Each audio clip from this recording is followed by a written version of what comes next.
আসসালামু আলাইকুম সবাইকে, আশা করি আপনারা সবাই ভালো আছেন। আমাদের জাভা প্রোগ্রামিং এর কোর্সটা চলতেছে এবং আজকে আমরা দেখব কিছু নেমিং কনভেনশনস এবং ক্যামেল কোডিংটা কি আসলে সেটা বোঝার চেষ্টা করব। তো নেমিং কনভেনশনটা মেইনলি হচ্ছে আসলে আমরা বিভিন্ন সময় আসলে আমাদের ক্লাসের নাম বা ইন্টারফেস মেথড এগুলোর নেমিং করার সময় আসলে স্ট্যান্ডার্ড যে অ্যাপ্রোচটা সেটা কীভাবে আসলে মেনটেন করতে পারি বা কীভাবে ফলো করতে পারি সেটাই।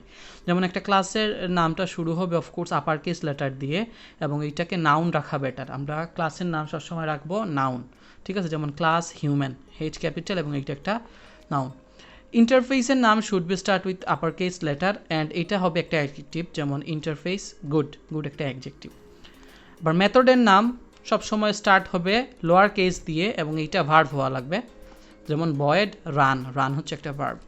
প্যাকেজের নামটা should be always lower case. Constant যেগুলো ভেরিয়েবল আমরা ডিক্লেয়ার করব কনস্ট্যান্ট, সেগুলো আপনার সবসময় হবে কি আপার কেস।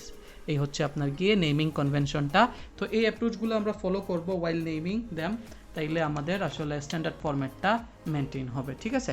এছাড়াও আমরা ক্যামেল কোডিংটা একটু দেখার চেষ্টা করি। যদি আপনার মাল্টিপল ওয়ার্ডস নিয়ে আপনার ক্লাসের নাম বলেন বা মেথডের নাম আপনার ক্রিয়েট করা লাগে, তাইলে আমরা এই ক্যামেল কোডিংটা ব্যবহার করব। যেমন দেখেন ক্লাসের ক্ষেত্রে হিউম্যান রাইটস একটা ক্লাসের নাম লিখছি আমি, দুইটারই প্রথম লেটার হচ্ছে ক্যাপিটাল।